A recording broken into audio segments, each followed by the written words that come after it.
அனைவருக்கும் மாலை வணக்கம். எல்லோரும் எப்படி இருக்கீங்க? நல்லா இருக்கீங்களா? நான் தான் ராமேஸ்வரம் மீனவர் பொண்ணு நாகஜோதி. இப்போ நம்ம ஒரு ஸ்வீட் பண்ணுறதுக்காக தாங்க தேங்காய் துருவி வச்சுருக்கோம். என்னென்னா நம்ம தேங்காய் பருப்பி பண்ணுறதுக்காக தானே பாப்பா காலேஜுக்கு போகிறதுனால தேங்காய் பருப்பி கேட்டாங்க. அவங்களுக்காக தான் பண்ணுறதுக்காக ரெடி பண்ணியிருக்கோம். இப்போ இந்த தேங்காய் வந்து நம்ம 1.5 கப்பு எடுத்து வச்சுருக்கோங்க. 1.5 கப்புக்கு நம்ம ஒரு 3/4 கப்பு சீனி போடணும். இப்போ நம்ம இந்த தேங்காவை கொஞ்சம் மிக்சியில் லேசாக கொஞ்சம் ஒரு சுற்றி எடுத்துகிட்டு வந்துடலாங்க. நம்ம தேங்காவை ஒரு சுற்றி எடுத்து வந்துட்டோம். இதையும் நம்ம ஒரு பாத்திரத்தில் கொட்டிடலாங்க. நம்ம தேங்காய் இந்த கப்பில் வந்து நம்ம 1.5 கப் எடுத்தோம். அதுக்கு நம்ம தேங்காய் 1.5 கப் எடுத்தோம்னா நம்ம 1 கப்பு சீனி எடுத்தால் போதுங்க. இப்போ நம்ம பார்த்திங்களா 1 கப்பு சீனி எடுத்துருக்கோம். இப்போ வந்து நம்ம சட்டி அடுப்பில் வச்சுட்டு சீனியை போட்டுட்டோங்க. சீனியை போட்டு அதுக்கு முழுகிற வரைக்கும் தண்ணியும் ஊற்றிட்டோம். இப்போ நம்ம தேங்காய் பூ இருக்குல்ல, அந்த தேங்காய் பூவை போட்டு கிளறுவோங்க.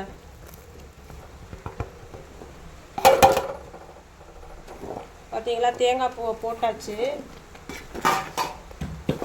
ஏலக்காயும் கொஞ்சம் சீனியும் சேர்த்து நம்ம கொஞ்சம் பொடி பண்ணி வச்சுக்கலாம். ஏன்னா ஏலக்காய் முழுசாக கிடக்கிறதுனால நம்ம சீனியோடு சேர்த்து கொஞ்சம் மிக்சியில் அரைச்சின்னு வச்சுங்களேன், ஏலக்காய் வந்து கொஞ்சம் பொடியாக போயிடும். அதனால தான் நம்ம கொஞ்சம் சீனியை சேர்த்து அதில் அரைச்சிருக்கோம். அந்த பொடியும் இதில் போட்டுருவோங்க. போட்டு நல்லா கிளறி விடுவோம். நம்ம தேங்காய் பூ கொஞ்சம் நல்லா வேகணுங்க. அது வரைக்கும் நம்ம அப்படியே கிண்டிகிட்டே இருக்கோம். கிண்டினா கொஞ்சம் நல்லா தேங்காய் பூ வெந்து வரும் நம்மளுக்கு. அது வரைக்குமே நம்ம கொஞ்சம் கிளறணுங்க நல்லா. பார்த்தீங்களா, நம்ம கிளறிக்கிட்டே இருக்கோம். இதே மாதிரியே நம்ம கொஞ்சம் நேரம் கிண்டிகிட்டே இருக்கோங்க. இப்போ நம்ம இந்த ஸ்டேஜில் கொஞ்சம் கடலை மாவு ஆட் பண்ணிக்கிறலாங்க. கடலை மாவு போட்டோம்னா இந்த பருப்பிக்கு நல்லா ருசியாக இருக்குங்க. கொஞ்சோண்டு கடலை மாவு நம்ம சேர்த்துக்கிறோம். ஒரு 1/2 கப்பு சேர்த்தா போதுங்க. நீங்கள் இந்த மாதிரி கடலை மாவு சேர்த்து நம்ம பண்ணோம்னா இந்த பருப்பி கொஞ்சம் நல்லா டேஸ்ட்டாக இருக்குங்க. நமக்கு நல்லா ருசியாக இருக்கும். இந்த பருப்பி வந்து நம்ம கட்டி இல்லாமல் கிண்டிகிட்டே இருக்கணுங்க. நம்ம இந்த மாதிரி கொஞ்சம் கட்டி இல்லாமல் நம்ம பண்ணிக்கிட்டே இருக்கோங்க.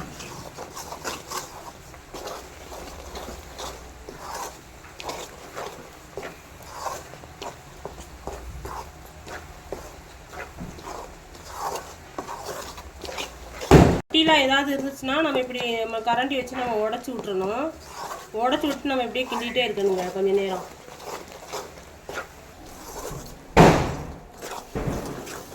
இப்படி ஒரு 2 நிமிஷம் ஒரு 3 நிமிஷம் கிண்டினா போதுங்க. தேங்காய் பருப்பு ரெடி ஆயிடுச்சு. அவ்வளோதான். நம்மளுக்கு எண்ணெயை தடவி தட்டில் வச்சுக்கிறணுங்க. அந்த தட்டில் வந்து நம்ம இந்த தேங்காய் பருப்பையும் நம்ம போட்டுடணும். போட்டு விட்டு கொஞ்சம் நேரம் ஆற விட்டு நம்ம பீஸ் போட்டு எடுத்துக்கிடலாங்க. அதோட தேங்காய் பருப்பு நம்மளுக்கு ரெடி ஆகிடுங்க. நம்ம ட்ரைனிங்லாம் சொல்லி கொடுத்தோம்ல தேங்காய் பருப்பி. இப்போ வந்து நம்ம பாப்பா காலேஜுக்கு போகிறதுக்காக கேட்டிருக்காங்க. அவங்களுக்காக தான் நம்ம வீட்டில் ரெடி பண்ணிக்கிட்டு இருக்கோம்.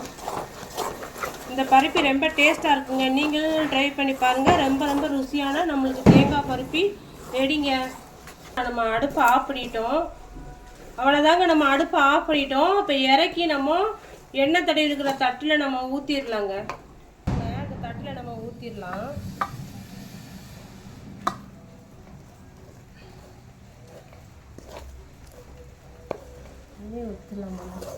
ஒரு தட்டுலேயே ஊற்றிடலாங்க. அப்போ தான் கொஞ்சம் பருப்பி கொஞ்சம் தின்னமாக வரும்.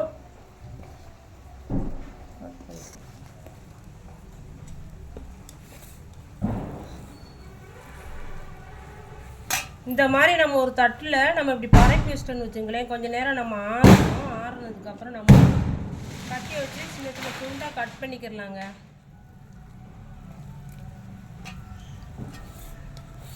அவ்வளோதான், நம்மளுக்கு தேங்காய் பருப்பு ரெடி ஆயிடுச்சு. இதில் இந்த கருப்பாக உள்ளதெல்லாம் ஏலக்காய் தாங்க, வேறு ஒன்றும் இல்லை. அவ்வளோதாங்க, நம்மளுக்கு தேங்காய் பருப்பு ரெடி ஆயிடுச்சு. நம்ம இப்போ கொஞ்சம் நம்ம ரெடி பண்ணி வச்சுருந்தோம்ல அந்த பருப்பி, இப்போ கொஞ்சம் நம்ம காஞ்சி ஆறிடுச்சு. இப்போ நம்ம